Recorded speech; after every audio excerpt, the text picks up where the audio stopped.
Tada! This is literally midnight and I will record my homework with NCT Lijo. So here we go. Halo, balik lagi bareng Ariza Zahra dari manajemen kelas C. Nah, di video kali ini, sesuai yang sudah saya katakan sebelumnya, bahwa kita akan melakukan record mengenai tugas dan juga praktek dari modul kedua. Nah, langsung aja, ini adalah praktek yang harus kita lakukan dan juga tugas yang harus kita kerjakan. Langsung aja kita mulai dari bagian praktek terlebih dahulu. Nah, di sini dapat dilihat bahwa cara yang pertama itu adalah membuat file database dengan menjalankan program Microsoft Access. Nah, langsung aja kita ke Microsoft Access-nya. Nah, sekarang kita udah ada di Microsoft Access-nya. Nah, di bagian file name kita ketikkan modul 2. Lalu kemudian kita bisa klik di sini untuk meletakkan di mana file harus kita save. Lalu kemudian langsung ke create. Nah, setelah tampilan menjadi seperti ini, yang kita lakukan selanjutnya adalah mengimport file tabel modul 1 yang berisi data pegawai dan juga data mahasiswa ke modul 2 ini. Dengan cara external data, lalu klik access, browse,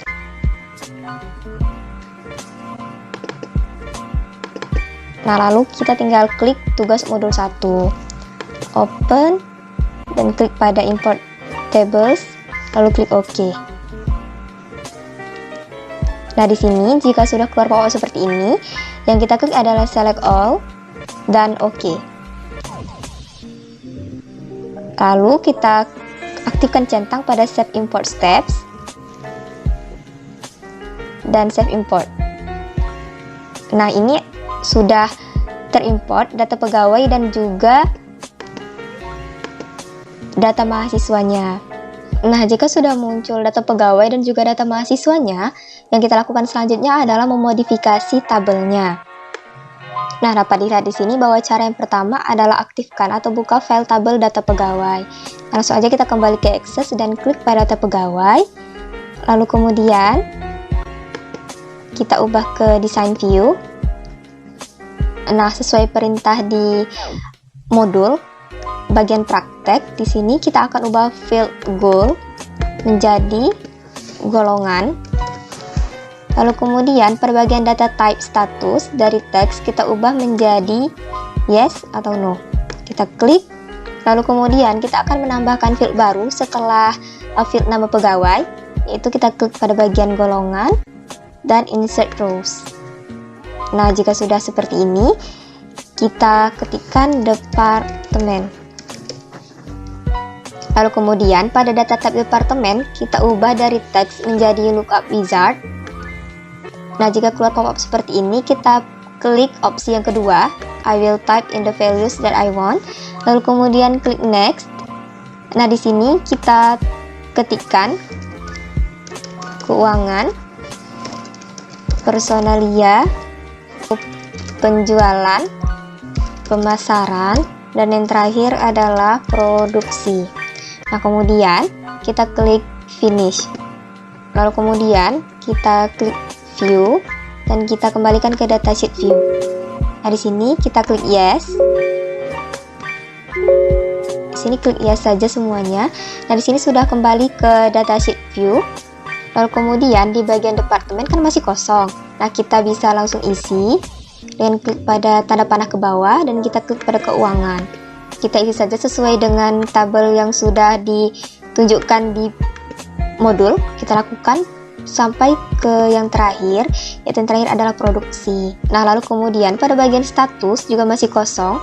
Nah, kita bisa klik sesuai dengan yang sudah dicontohkan di modul. Nah, lalu kemudian yang kita lakukan selanjutnya adalah memformat data. Nah, di sini kita akan mengubah gaji pokok ke dalam satuan rupiah. Kita kembali ke Access, kemudian kita klik View lagi dan klik Design View. Kita klik gaji pokok, lalu kemudian pada format yang dari awal adalah General Number, kita ubah menjadi Currency. Lalu kemudian kita klik View lagi dan kita klik Datasheet View. Klik Yes. Nah, di sini dapat dilihat bahwa gaji pokoknya sudah ada satuan rupiah di depannya. Nah, tadi kita sudah selesai mengerjakan praktek dari modul, lalu kemudian kita akan masuk ke bagian tugas. Nah, yang pertama yang diperintahkan adalah membuat file tabel baru dengan nama data barang yang mempunyai struktur seperti di bawah ini. Langsung saja kita kembali ke Access untuk mengerjakan bagian tugas dari dalam modul.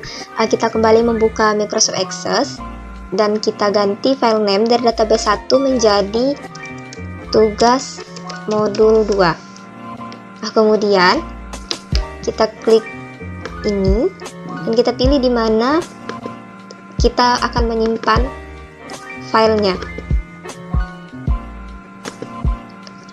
Lalu kemudian klik create. Nah, lalu kemudian kita akan membuat struktur tabel seperti gambar di sini. Kita akan kembali ke Access. Lalu kemudian kita klik view dan kita ubah dari datasheet view menjadi design view. Nah, di sini tabel name kita ubah aja menjadi data barang sesuai yang diperintahkan di modul. Lalu klik OK. Nah, di bagian field name kita akan ubah menjadi kode. Lalu kemudian nama barang, lalu unit, harga satuan, dan juga total harga. Nah, di bagian data type kita akan ubah kode menjadi teks, lalu nama barang tetap teks, unit itu number, harga satuan juga number. Pada data type total harga, dari teks itu kita ubah menjadi calculate. Nah, jika keluar pop-up seperti ini, pada kotak ini kita ketikkan kurung siku, unit, kurung siku lagi, lalu kemudian simbol bintang, kurung siku lagi, harga satuan, lalu yang terakhir kurung siku. Nah, jika sudah seperti ini, lalu kita klik OK. Nah, di sini perlu diperhatikan bahwa kode itu kita harus tetapkan sebagai primary key. Nah, di sini kodenya sudah menjadi primary key. Nah, di sini sudah primary key. Lalu kemudian pada bagian kode, di bagian field properties, kita ubah file size menjadi 5. Nah, karena bagian kode itu kodenya itu harus berbentuk 2 huruf dan juga 3 angka, maka pada bagian input mask kita ketikkan LL, lalu kemudian tanda penghubung, lalu 999. Lalu kemudian sesuai dengan arahan di modul, nah kita masukkan validation rule. Nah, ini tuh maksudnya adalah apa yang hanya bisa kita ketikkan di bagian kode. Nah, di sini di modul yang bisa diketikkan di bagian kode itu 2 huruf di depan, 2 huruf di pertama yang dilambangkan dengan LL itu hanya bisa diisi dengan K, C, dan juga T. Nah, maka pada bagian validation rule kita ketikkan seperti ini. Left, lalu kemudian kurung siku, kode, kurung siku lagi, lalu kemudian titik koma, 2, tutup kurung, sama dengan tanda petik ke, tanda petik lagi, lalu kemudian OR, dan lakukan hal yang sama seperti yang ini.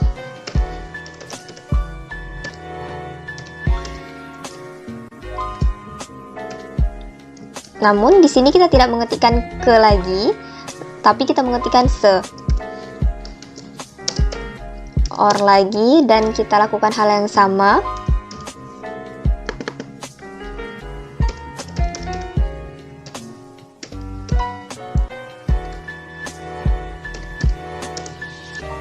Nah, di sini kita ketikkan ta. Nah, jika sudah terisi seperti ini, lalu kemudian pada bagian validation text. Nah, di validation text ini maksudnya adalah teks apa yang akan keluar jika kita memasukkan kode yang salah. Jadi kode yang kita masukkan itu bukan ke, se, dan ta. Nah, teks yang keluar itu dapat kita isi nih. Nah, kita dapat isi sesuai dengan yang diperintahkan di tugas. Kita bisa ketikkan Anda salah memasukkan kode. Silakan isikan 2 karakter pertama ke, se, atau ta. Lalu kemudian pada bagian nama barang, data type-nya itu kita ubah dari teks menjadi lookup wizard. I will type in the values that I want, kita aktifkan. Lalu kemudian next. Nah, di sini kita isi kemeja. Lalu kemudian sepatu dan tas. Lalu kemudian finish. Nah, di bagian harga satuan, di bagian format itu kita ubah menjadi currency. Lalu kemudian pada bagian unit, kita klik unit. Kita tidak boleh memasukkan unit yang lebih dari 100. Nah, maka dari itu kita harus mengubah validation rule. Kita bisa ketikkan tanda lebih kecil sama dengan 100. Nah, di validation text atau peringatan, teks yang berisi peringatan, kalau misalnya kita mengisi field unit dengan angka di atas 100, kita bisa mengetikkan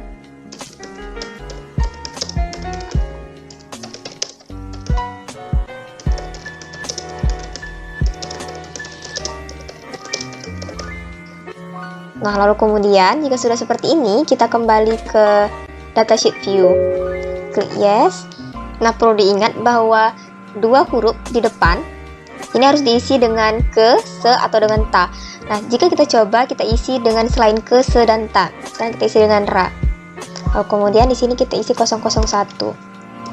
Nah, di sini akan keluar peringatan yang sudah kita isi di validation text. Anda salah masukkan kode, silahkan isikan dua karakter pertama ke atau se atau ta. Lalu kemudian kita bisa ubah lagi menjadi ke 001. Nah, di sini sudah tidak akan ada lagi peringatan seperti tadi karena sudah sesuai dengan ke, se, atau dengan ta. Lalu kemudian 002.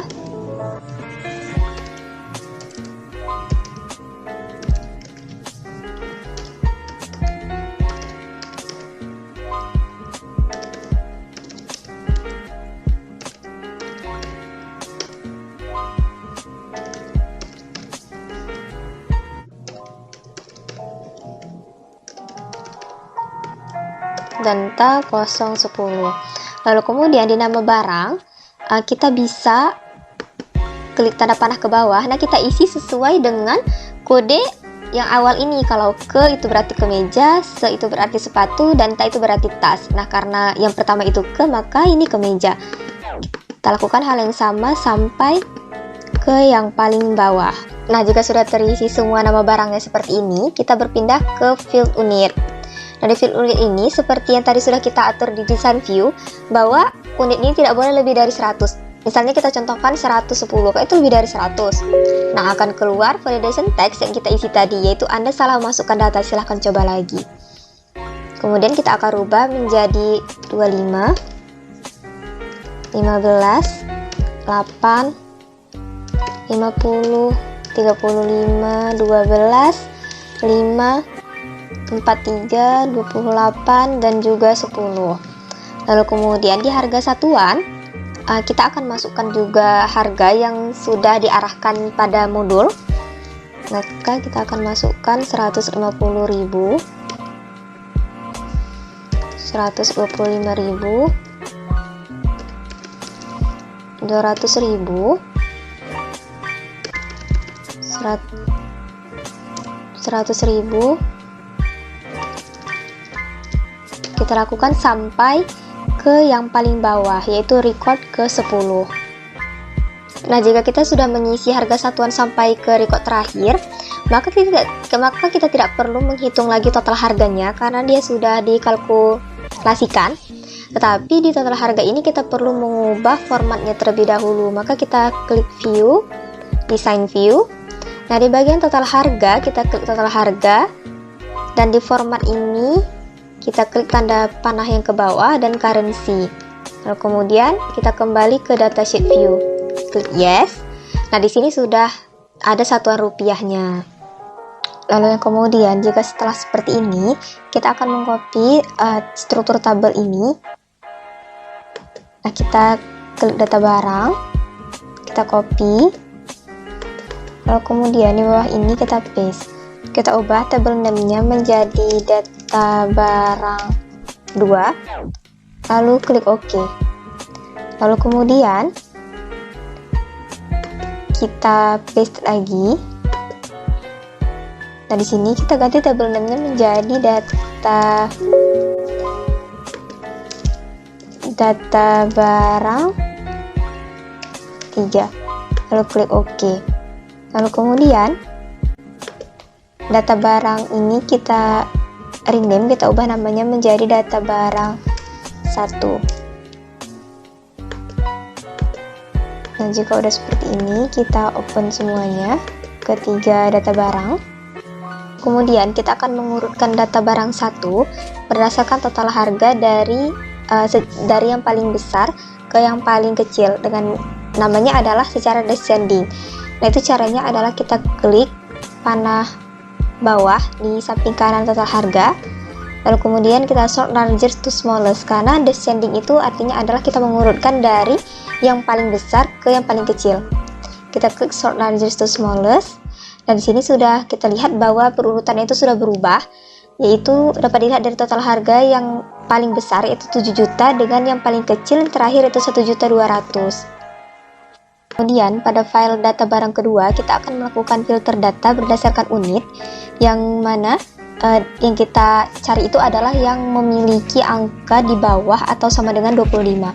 Nah, langkahnya itu adalah kita klik panah ke arah bawah di samping kanan unit. Nah, di sini kita klik number filters. Nah, kita pilih less than.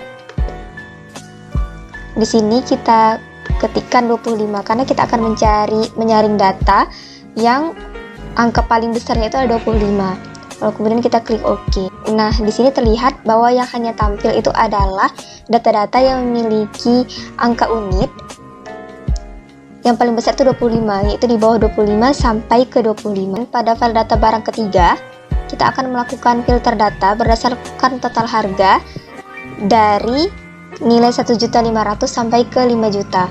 Nah, kita lakukan hal yang sama seperti data barang kedua. Kita klik panah bawah di sebelah kanan total harga, lalu kemudian number filters. Nah, di sini kita klik between. Di sini smallest kita ketikkan 1.500.000 rupiah, lalu kemudian di largest kita ketikkan 5 juta. Lalu klik OK. Nah, di sini sudah terlihat hanya terlihat data-data yang memiliki total harga dari 1.500.000 sampai ke 5.500.000, dan di sini ada 6 record. Nah, jadi kita sudah selesai mengerjakan praktek dan juga tugas dari modul 2. Kita sudah melakukan pengimportan file, kita juga sudah melakukan modifikasi file, dan juga membuat file data baru, mengisikan data, dan juga mengcopy paste tabel, dan juga mengurutkan data, menyaring data atau melakukan filter data. Nah, jadi tadi kita sudah selesai melakukan tugas Microsoft Access part kedua. Nah, selanjutnya it's time to sleep.